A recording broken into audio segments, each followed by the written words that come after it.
Jangan salah, namanya lempar. Mereka biasa pakai tombak.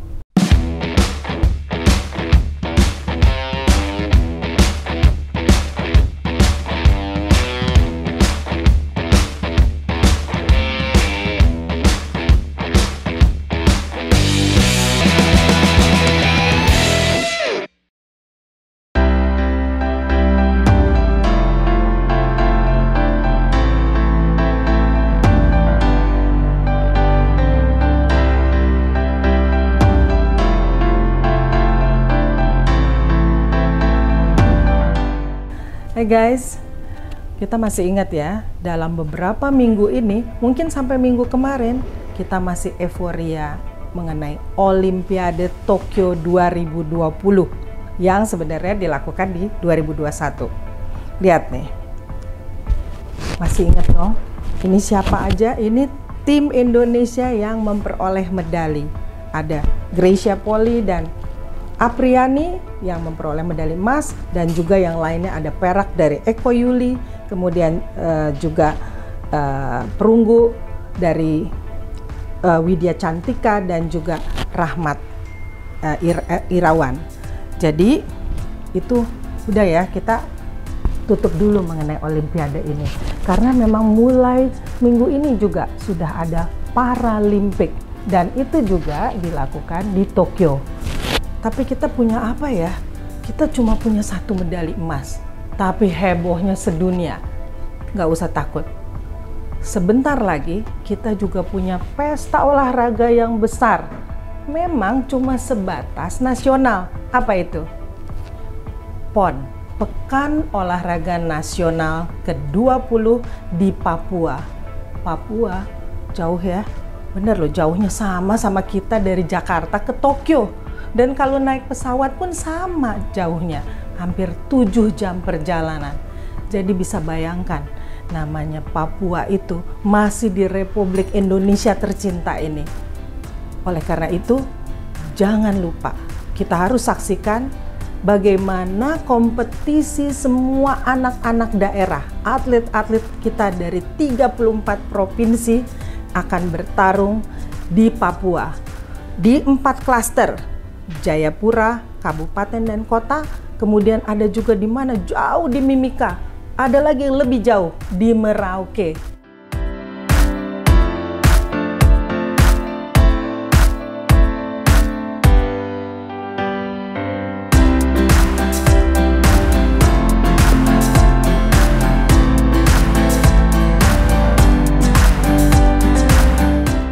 Guys, tahu nggak kenapa sih Pekan Olahraga Nasional ini bisa diadakan, bisa tercipta, dan bisa terpikir oleh pemerintah Indonesia? Hebat loh. Tahu nggak, tahun 38 ketika ada Komite Olahraga Nasional yang kalau di sekarang dibilang KONI itu, mereka ingin sekali mengikutsertakan atlet yang ada pada zaman itu. Mau kemana? Ingin ke Olimpiade di London tahun 48. Ternyata nggak boleh. Kenapa? Karena pemerintah kita atau Indonesia sendiri belum terdaftar sebagai negara di PBB, di Persatuan Bangsa-Bangsa. Jadi kasihan sekali ya. Jadi waktu itu namanya presiden kita, mungkin Bung Karno dan semua jajaran di pemerintah itu putar otak. Gimana nih, kita nggak mau kalah. Bikinlah namanya PON, Pekan Olahraga Nasional. Dan di situ diciptakan pada tahun 48 di Solo. Dulu namanya Surakarta kali ya. Nah, ketika itu jangan salah loh, atletnya udah banyak, 600, dan cabornya waktu itu ada 13. Jadi saya baru berpikir, luar biasa banget ya. Saya aja pernah ikut 3 kali PON loh. Nggak bohong. Tahun 77 di Jakarta, tahun 81 Jakarta juga, dan tahun 85 di Jakarta. Saya ikut sebagai atlet softball. Makanya saya sekarang seperti begini. Saya nggak pernah mau pindah ke lain hati atau kemanapun, saya tetap di olahraga. Karena saya tahu, dari olahraga, sportivitas itu muncul.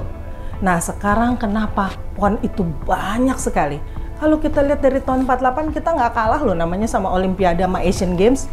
Kenapa? Ya hitung aja, sekarang udah ke-20. Jadi dari dulu udah pernah di Solo, udah pernah di Medan, sudah pernah di Makassar, juga sudah pernah di Bandung. Terus kenapa kesiniin di era-era yang sudah zamannya sudah baik ya, dari 70-an itu di Jakarta terus. 73, 77, 81 terus sampai tahun 2000. Setelah tahun 2000 itu pindah ke Jawa Timur, ke Surabaya. 2004 ada di mana? Di Palembang. Kemudian di mana lagi? 2008 di Kalimantan, di Samarinda. 2012 ada di Riau. 2016 balik ke Jawa di Bandung. Dan sekarang jauh sekali di ufuk timur Indonesia, Papua. Kenapa? Hebat nggak? Karena apa? Kita banyak atlet di Papua. Kenapa atlet Papua yang sudah menjadi Olimpian? Jangan salah loh, Lisa Rumbewas. Dia dapat 2 perak dan 1 perunggu di Olimpik. Olimpik 2000 Sydney, Olimpik 2004 di Athena, dan Olimpik 2008 di Beijing. Dari Lisa Rumbewas, pasti ada Lisa-Lisa lain dari Papua itu. Papua akan menjadi kawah candra di muka untuk olahraga-olahraga tertentu. Apa aja? Lari. Hebat larinya. Apalagi? Dan salah, namanya lempar. Mereka biasa pakai tombak. Terus apalagi? Dayung. Karena mereka udah pernah mengirim pedayungnya di Olimpik Athena. Ada 2 pedayung hebat, Sarja Aronggair dan juga Pere Koroba. Terbayangkan betapa hebatnya Papua. Nanti jangan lupa ya, lihat terus, saksikan terus betapa besarnya dan betapa indahnya Papua. Guys, kita ikuti terus ya.